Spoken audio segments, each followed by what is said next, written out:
Hello सांग मैंने जय जगन्नाथ गुड मॉर्निंग आपने केमी अच्छा तो भलरे अच्छे तो आज शुक्रवार जेहेतु शुक्रवार अच्छे तो आम माछ आसाला मुझे रोषे करी बसुचे अधा माछ भी आम भजा हो जाए तो बुधवार आसी नाला कहीं गुरुवार जेहेतु बुधवार आइंस आने को भी भल लगुनि तो से बुधवार आसी नाला रविवार भी आम आसेनि संडे आइंस मुझे खाइनि तो आम घर को भी आइंस आसेनि तो शुक्रवार ही आसे तो ये देखो माछ भजा अच्छे अधा भाजी देते मो हजबैंड भाजी देते तो मुझे मुंड पकाऊँगी मुंडा पकई भाजी तो कहे कहे मुंड पसंद आपण मैंने कमेंट कर कहे केते लोग मुंड बहुत भल लगे और मुंड भी बहुत प्रकार रेसिपी हुए घंट हो पारे ये पारे देखो मुंड को पूरा लाल लाल भाव पर्यटन माछ पूरा भल कि भाजी ककड़िया हवा पर्यटन कहीं मुंडा टी भल कि भाजीदे भल लगे ना कमी स्मेल आसे भल कषि देती न भाजने तो ये मुंडा को पूरा भल कि भाजी ठंडा होगला आम काढ़ीदे से काढ़ीगला से तेल आलू पकड़ देदेली लंका ये पकईदेली कि भाजीदेली कि तरकारी ना मुझे रोषे पाउडर यूज कर जेहेतु मो छुआ दुईटा राग खाईपारे ना तो से मुझे लंका भाजदेली कारण लंका राग टे आसे तो तरकारी देदेवी तो लंकाटा हो जाता काढ़ी तो आलू भी ये होगला आलू को भी मुझे काढ़ी दूसरी सब आलू हल्का हल्का ना रेड रेड हवा पर्यटन मुझे भाजीदेली तो मुझे कैमेरा एपट सेपट करदे कला आलू तो ये देखो आलू भी ये होगला पोड़ी जो मुझे गैस टी सिम करदेली कहीं हाई रे जलूला ना तो ये होगला ना आलू को मुझे काढ़ीदेली तो से तेल तो हेनी ना तो आम से आउे तादे सोरिष तेल ही पकेली टिके वेट कली सोरिष तेल तातीबा पर्यंत तेल तातला पर आम कटा पियाजटा दबा तो मुझे वेट कर तेल तातीबा पर्यंत देखो तेलटा तातिले ना पूरा भलसे बढ़िया जरी हो शीघ्र शीघ्र भी हो तो ये तेल ताती गला मुझे काटी रखी पियाज सबुतिक पकईदेली पके पियाज टी पकईदेवी भले कि पूरा मानने हल्का रेड रेड पूरा रेड करेंगे हल्का रेड रेड कले मसला सामने से बढ़िया भाग मिसे जाओ जो पूरा रेड रेड करेंगे ना तो मानने से टिके ये भाया रही हल्का मरून कलर हवा पर्यंत भाजो तो से पर्यंत हो तो प्लीज मो भिडियो आपने कमेंट शेयर सब्सक्राइब करके भल लगे कि न लगे कि आपने कमेंट कर कहींपारे और 95% लोग मैंने फ्रेंड्स मैंने मो भिडियो देखुं कि सब्सक्राइब करें भल लगे तो प्लीज से रिक्वेस्ट करके मो चैनल को सब्सक्राइब करके भिडियोटा देखु तो ये देखु पियाज भी हल्का हल्का हो आसला टे हम और टे होगापर आम बाकी रखी मसला को देदेगा देखते भल कि घंटे और टे है देखते पूरा हो आसलानी तो ये ही आम आगे बाकी रखा मसला को आम देदेवा बेसी जरबानी ये बाकी रखा मसला को मुझे सब देदेली तो ये प्राय टाइम हम से 7टा 7:30 पाखापाखि 7:30 पाखापाखि हम कहीं सका रोषे हो जाए झील टिफिन नहीं जी मो हजबैंड भी टिफिन नहीं जाऊँगी प्लस खाई जाऊँगी कहीं स्कूल जो खाଇବା असुविधा होगी सी नहीं जाऊँ से सका माछ आने सब रेसिपी मैं भॉइस ओवर दे दूसरी कहीं से टाइम मत पाइबा सुविधा हो ना कहीकि पारिया हो पार ना से खाली भिडियोटा कहीदी बाकी भॉइस ओवर ही लगे तो जब कौटी किसी कहबार भूल हो जाए क्षमा करदेव आप प्लीज बैक कमेंट कहीं देदेनि तो ये मसला हो गलानी तो आम आधा काटुवा टमाटर सबको पकईदेवा टमाटर पकईदेला टमाटर को पूरा भल कि मिक्स करवा जमीक पूरा मसला संगे पूरा मिक्स हो हल्का हल्का मैंने मीडियम टे भाजी बेसी हाई करेंगे ना सबूतिक लगे पड़े आ कि देखा हो पार ना तेणुक मुझे सबूतिक टमाटर को काटी तो मसला संगे पूरा कषि देगी देखते पूरा ये हो आसला तो आम आगे हल्का पानी देदेव मसला पानी जो रखी धोदेव मसला पानी मुझे देदेली तो आप भावे कलर सेमती कहीं देखा प्रकृत कथा कही आम रोषे घर आइंस देनी तो मैंने आउ गोटे दिन भी होती बाहर पाखापाखि तो से लाइटा कम रोचे जहाँफल कि ମାନେ କଲର୍ଟା ଏମିତି ଖରାପ କିନ୍ତୁ ଅରିଜିନାଲ୍ କଲର୍ଟା ଭଲ ଆସିଥିଲା।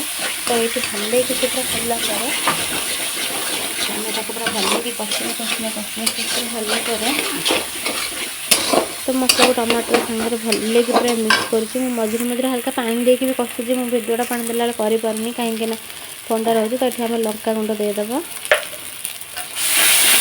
ତ ଲଙ୍କାଗୁଣ୍ଡକୁ ମସଲା ସାଙ୍ଗେ ମିଶି ହାଲକା ପାଣି ଦେବା କାହିଁକିନା ମସଲା ଟିକେ ଲାଗି ଆସିବ ତଳେ ଆଡ଼ୁ ବୋଲି ହାଲକା ପାଣି ଟିକେ ଟିକେ କଷିବା। ଅଳ୍ପ ଅଳ୍ପ ପାଣି ହିଁ ମୁଁ ଦେଉଛି, ମୁଁ ବେଶୀ ପାଣି ଦେଉନି। ତ ଅଳ୍ପ ଅଳ୍ପ ପାଣି ଦେଇକି ହିଁ କଷିବା, ମସଲାଟା ଟେଷ୍ଟ ଆସିବ, ଭଲ ବି ଆସିବ। ତ ଏଇଠି ଦେଖନ୍ତୁ ତ ଏବେ ହେଇଗଲାଣି। ତ ଆମେ ଏବେ ହଳଦୀ ଗୁଣ୍ଡ ଆଉ ସ୍ୱାଦ ଅନୁସାରେ ଲୁଣ ପକାଇବା, ଦେଖିକି ପକାଇବେ କାହିଁକିନା ଯେହେତୁ ତୁମେ ମାଛରେ ଯେଉଁମାନେ ସବୁ ଲୁଣ ଟିକେ ଅଧିକା ପକାଇଥିବେ ତରକାରୀରେ ଟିକେ କମ୍ ପକାଇବେ, ନହେଲେ ଲୁଣିଆ ହେଇଯିବ, ଯଦି ଖାଇବି ହେବନି। ଅଲଣା ହେଲେ ଚଳିବ, ଲୁଣିଆ ହେଲେ ଖାଇ ହିଁ ହେବନି। ଅଲଣା ହେଲେ ଲୁଣ ପକାଇ ଖାଇ ହେବ, କିନ୍ତୁ ଲୁଣିଆ ହେଲେ ଗଲେ ସବୁ କିଛି ବେକାର ହେଇଯିବ। ଏତେ ପରିଶ୍ରମ ମାନେ ବେକାର ହିଁ ଯିବ। ତ ସେଇ ହିସାବରେ ଟେଷ୍ଟ ଅନୁସାରେ ଲୁଣ ଦେବା। ତ ଦେଖନ୍ତୁ ମସଲା ହେଇ ଆସିଲାଣି। ତ ଆକୁ ଆମେ ଆଉ ଟିକେ କଷିବା, ଯେପର୍ଯ୍ୟନ୍ତ ମାନେ ମସଲାକୁ ତେଲ ଗୁଡ଼ାକ ଭଲକି ବାହାରିଛି ସେ ପର୍ଯ୍ୟନ୍ତ କଷିବା। ତ ଏଇଠି ମୁଁ ଏବେ କ'ଣ କରିବି ନା ହାଲକା ପାଣି ଟିକେ ଦେବି, ତା ସହିତ ଭାଜି ରଖିଥିବା ଆଳୁକୁ ବି ଦେଇକି ତା ଦେହରେ କଷିବି। ଠିକ୍ ଅଛି। ତ ଏଇଠି ମୁଁ ମସଲା କଷୁଛି। ତ ଏଇଠି ହାଲକା ପାଣି ଦେଲା ପରେ ଭାଜି ରଖିଥିବା ଆଳୁକୁ ବି ମୁଁ ଦେଇକି ତା ଦେହରେ ସବୁ କଷିବି। ଯେପରିକି ଆଳୁ ଗୁଡ଼ାକ ବି ସିଝିଯିବ, ମସଲା ବି ସିଝିବ, ମସଲା ବି ଭଲ ଭାବରେ କଷି ହେଇଯିବ। ତ ସେଥିପାଇଁକି ମୁଁ ସେଟାକୁ ପୁରା ଭଲକି ଘାଣ୍ଟି ମିକ୍ସ କରୁଛି ପୁରା। ତ ଏଠି ହେଲା ପରେ ସବୁ ପୁରା ଚାଲିଛି ଭଲକି କଷାକଷି ଚାଲିଛି। ଦେଖନ୍ତୁ ମଝିରେ ମଝିରେ ତେଲ ଦେଇକି ପାଣି ଟିକେ ହାଲକା ହାଲକା ଦେଇକି ଆପଣମାନେ କଷୁଥିବେ, ନହେଲେ ଲାଗିଯିବ ତଳ। ମୁଁ ତ ଏଥିରେ ହେଇଗଲା ପରେ ମତେ ପାଣି ଦେଇଦେଲେ। ଦେଖନ୍ତୁ ମୋର ସୋରିଷ ମସଲା ହିଁ ମୁଁ କରିଛି। ମସଲା ଦେହରେ ସୋରିଷ, ରସୁଣ, ଅଦା, ଜିରା, ଶୁଖିଲା ଲଙ୍କା ପଡ଼ିଛି। କୁହନ୍ତି ସୋରିଷ ମସଲା କଷିଲେ ପିତା ହେଇଯାଏ, କିନ୍ତୁ ମୁଁ ବହୁତ ସମୟ କଷି କରିଛି, ମୋର ପିତା ହୁଏନି। ସୋରିଷ ମସଲାକୁ କ'ଣ ବାଟିକି କିଛି ସମୟ ରଖିଦେଲା ପରେ ପିତା ହେବନି, କିଛି ମାନେ ଧଳା ସୋରିଷ ଆପଣମାନେ ବାଟିବେ ସେଇଟା ପିତା ଲାଗିବନି। ଧଳା ସୋରିଷ ଆପଣମାନେ କିଛି ସମୟ କଷିବେ ସେ ପିତା ଲାଗିବନି। ତ ଏଇଠି ଦେଖନ୍ତୁ ହେଇ ଆସିଲାଣି। ତ ମୁଁ ପାଣି ଦେଇଦେଇଥିଲି, ଆଳୁ ଦେଇଦେଲି, ସେ ଟିକେ ଭଲକି କଷୁଛି ଯେପରି ମସଲା ଗୁଡ଼ାକ ତେଲରେ ହାଲକା ହାଲକା ବାହାରି ଆସିଲା। ତ ଆଉ କିଛି ଆମେ କଷିଦେବା, କିଛି ଭଲକି କଷି ହେଇଯିବ। କଷି ହେଇଗଲା ପରେ ତ ସେଇଠି ମୋ ହଜବେଣ୍ଡ ଆସି କହିବେ କି ମୋର ନେବି ମୁଁ ମାଛ ଖାଏ। ତ ମୁଁ କ'ଣ କରିବି ନା ସେଇଥିରେ 2 ପିସ୍ ମାଛ ପକାଇକି ତାକୁ ଫ୍ରାଏ କରି ତାକୁ ଦେଇଦେବି, ଟିଫିନ୍ ନେବେ ବୋଲିକି। ସେଇଠି ମୁଁ କଷିକି ପାଣି ଦେଇକି କଷିଦିଏ ଆଉ ଟିକେ ସିଝିବା ପର୍ଯ୍ୟନ୍ତ। ତ ଏଠି ଦେଖନ୍ତୁ ମସଲା ତେଲରେ ଛାଡ଼ିଗଲାଣି। ଏଠି ପାଣି ଦେଇକି କୋବି ଫୁଟାଇକି ମରିଗଲାଣି। ତାକୁ ଆମେ ଟିକେ ଭଲକି କଷିଦେବା। ଭଲକି ପୁରା କଷି ଦେଇକି ଏଇଠି କଷା ଚାଲିଛି। ତା ଭିତରେ ଏଇଠି ମାଛ ପକାଇବେ ପ୍ଲସ୍ ପାଣି ବି ଦେଇଦେଲି, ଯେହେତୁ ଟିକେ ଭଲସେ ଲାଗି ଆସିବ। ପାଣି ବି ତାକୁ ଟିକେ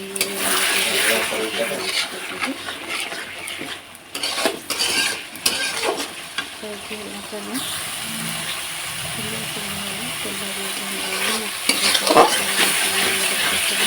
ପାଣି ଦେଇଦେଇଛି। ତ ଥଣ୍ଡା ଯେହେତୁ ହେଉଛି ତାକୁ ପଡ଼ି ପଡ଼ି ଯାଉଛି। ତ ସେଇଟାକୁ ତାକେ ଟିକେ ସଫା କରି କହିବାକୁ ପଡ଼ିବ। ତ ଆପଣଙ୍କୁ ଖରାପ ହେଇଯିବ।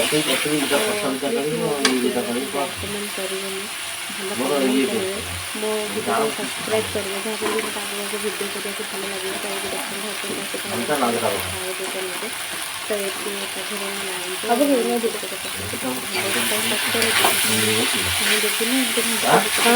ଧୋଇକି ସେ ଘର ତାପରେ ମସଲା ପରେ ଆଉ ଟିକେ ଫେର କହିଲେ ପାଣି ଦେଇ ମୁଁ ଦେଲା ପରେ ତାକୁ ପାଣି ଦେଇଦିଏ। ତାକୁ ମୁଁ ଭଲକି ଭାଜେ, ମାଛ ଲାଗୁନି।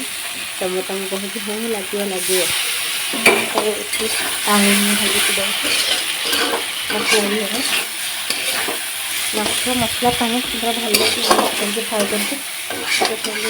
କଷୁଛି ତାପରେ ଆଉ ଟିକେ ସେ କହିବେ ଯେ ପାଣି ଟିକେ ଦେଇଦେ, ପାଣି ଟିକେ ଦେଇଦେଲେ ସେ ଟିକେ ଫୁଟିବ। ଦେଖନ୍ତୁ କଲର୍ ପୁରା ଏମିତି ଆସୁଛି। ତ ଟିକେ ଫୁଟିଗଲା ପରେ ଲାଗିଛି ନା ହେଲେ କିଏ କହୁଛ ଲାଞ୍ଜରି ମିଶୁନି ମସଲା। ମୁଁ କହିଲି ହଁ ମିଶିବ ମିଶୁନି କ'ଣ ହେଇଛି ମୁଁ ତାକୁ ଏମିତି କହୁଥିଲି ତାଙ୍କୁ।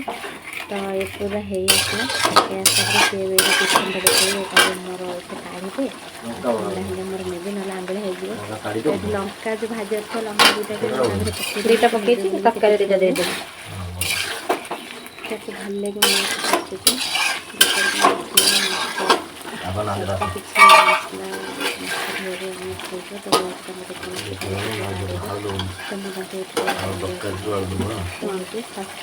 ଲାଞ୍ଜରାକୁ ଖାଇକି ରହିଲେ କିଛି ଭାବୁଛନ୍ତି ବୋଲି ଖାଇକି ନେଇଗଲେ ଲାଞ୍ଜ କାଢ଼ିକି ଦେଇଦେବି। ସେଠି ଆମର କଢ଼ା କଢ଼ି ଚାଲିଛି, କଷୁଛି ସେମାନେ କହୁଛନ୍ତି। ତ ଲଙ୍କା ଦୁଇଟା ବି ରଖିଲେ କାଢ଼ିକି ଦେଇଦେବି। ମସଲା ଟିକେ ଲଙ୍କା ଦୁଇଟା ଦେଇଦେଲା ପରେ ସେଟା ମୁଁ ସେଠି ରଖିଦେଲା ବେଳେ ସାହାଯ୍ୟ କରିଥିବ। ତ ଆପଣ ଟିକେ ଆଉ ଘାଣ୍ଟି ମୁଁ ପାଣି ଦେଇଦେବି। ଆଉ ପାଣି ଦେ, ତ ମୁଁ ଟିକେ ତାପରେ ପାଣି ଦେଇଦେବି। ମୁଁ ଫାଷ୍ଟ ଅଳ୍ପ ପାଣି ଦେଇଥିଲି, ତାପରେ କି ସେ ଘାଣ୍ଟି ସାରିଲା ପରେ କହିଲେ କି ନା ନା ନା ଆଉ ଟିକେ ପାଣି ଦେଇଦେ। ସେଇଠି ଘାଣ୍ଟି ଦେଲେ, ଘାଣ୍ଟିଲା ପରେ ବି ଆଉ ଟିକେ ମୋ ହଜବେଣ୍ଡ ବଢ଼ିଆ ରୋଷେଇ କରନ୍ତି, ପୁରା 1 ନମ୍ବର ରୋଷେଇ କରନ୍ତି। ସେ ରୋଷେଇ କଲେ ମୁଁ ଆପଣଙ୍କୁ ଭିଡ଼ିଓ କରିକି ଦେଖେଇବି। ତାଙ୍କୁ ପଚାରିବି ଯଦି ହଁ କହିବେ ଦେଖେଇବି, ଯଦି ସେ ମନା କରିଦେଲେ ମୁଁ ଦେଖେଇବି। ଠିକ୍ ଅଛି, ନହେଲେ ମୁଁ ଅଯଥାରେ ସଦାଗୁଡ଼ାକ ଶୁଣିଯିବି। ସେଇଟା ମାଛ ଫ୍ରାଏ ଦେଇଦେଲି। ତ ଇଏ ପୁରା ଭଲକି ଫୁଟିବ। କଲର୍ଟା ପୁରା ୟମି ଆସିଥିଲା, ବଢ଼ିଆ ଦେଖାଯାଉଥିଲା। କିନ୍ତୁ ତରକାରୀ ହେଇସାରିବା ପରେ କଲର୍ଟା ଆଉ ରହିଲାନି। ସେ ଟିକେ ହାଲକା କଲର୍ ଇଏ ହେଇଗଲା, କାହିଁକିନା ଲାଇଟ୍ଟା ଯେହେତୁ ପଡ଼ୁଛି ଅନ୍ଧାରିଆ ଦେଖାଯାଉଛି। ତ ଯିଏ କହିବ କି ତରକାରୀର କଲର୍ଟା ଆସିନି ବୋଲିକି, କିନ୍ତୁ ଭଲ କଲର୍ ଆସିଥିଲା। ତ ଏଠି ମୁଁ ଦେଖାଉଛି ତାଙ୍କର ଏଠି ଥୁଆ ହେଇଛି, ମୋର ଏଠି ମାଛ ତରକାରୀଟା ଫୁଟୁଛି। ତ ଦେଖନ୍ତୁ ଇଏ ପୁରା ଫୁଟି ଆସିଲା, ମାଛ ଭଜା ସେଠି ଥୁଆ ହେଇଛି। ତ ଇଏ ଭଲକି ପୁରା ଫୁଟି ଆସିଲା। ମୁଁ ଏବେ ଗୋଟି ଗୋଟିକି ସବୁଦିନ ମାଛ ଦେଇଦେବି। ଫାଷ୍ଟ ଟିକେ ତାକୁ ଘାଣ୍ଟି ଦେବି, ଘାଣ୍ଟି ଦେଲା ପରେ ଗୋଟି ମାଛ ଦେଇଦେବି।